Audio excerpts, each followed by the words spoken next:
Hi, I'm JessyJesty, and today we're visiting a magical place, the Science Kitchen. There's no witchcraft here, only real experiments with baking powder, milk, and curiosity. Look, a fresh carrot. When it crunches, tiny water drops burst like little balloons. Scientists call it turgor pressure, but I call it a veggie balloon. Let's close the fridge and check out the chocolate. Did you know it only melts at body temperature? That's why it's creamy in your mouth, but not in your hand, chocolate magic. I keep walking and peek into the pantry. Hello? Who are you? Hi, I'm Bubby the pancake batter. Heat me up and I puff up like a balloon. That's the baking powder's trick. Tiny bubbles lift the dough like magic. Let's open the fridge again. There's cheddar, the cheese. I'm made from milk, with some bacteria and a lot of patience, says Cheddar. Good bacteria aren't bad. They help us make delicious things. But be careful. Old milk doesn't become cheddar. Just a smelly surprise best left untasted. Let's try an experiment with an egg.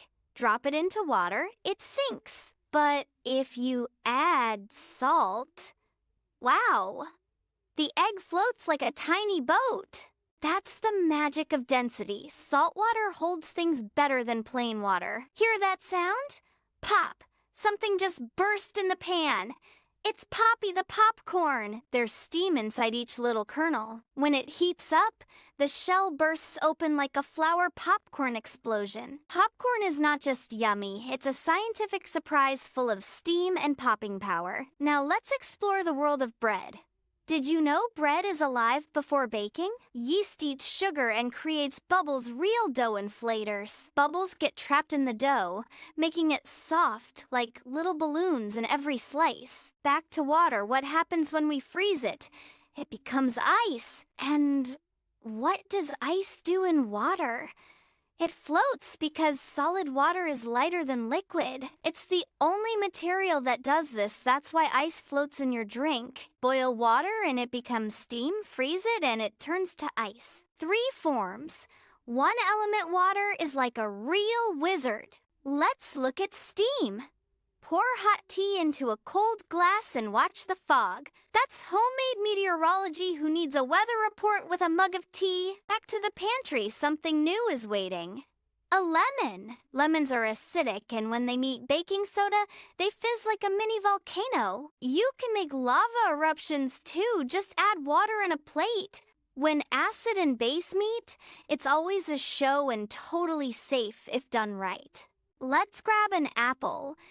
Do you know why it turns brown when cut? The enzymes in apples react with air. It's just a natural reaction. A little lemon juice can stop it. Antioxidants to the rescue.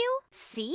Science works even inside an apple quietly and cleverly. Science doesn't just happen in big labs. Sometimes it hides inside a slice of pie. Let's take a look at milk. Why does it boil over so quickly? As it heats up, water and fat separate, and steam tries to escape. A film forms on top, trapping the steam. That's why it foams and spills.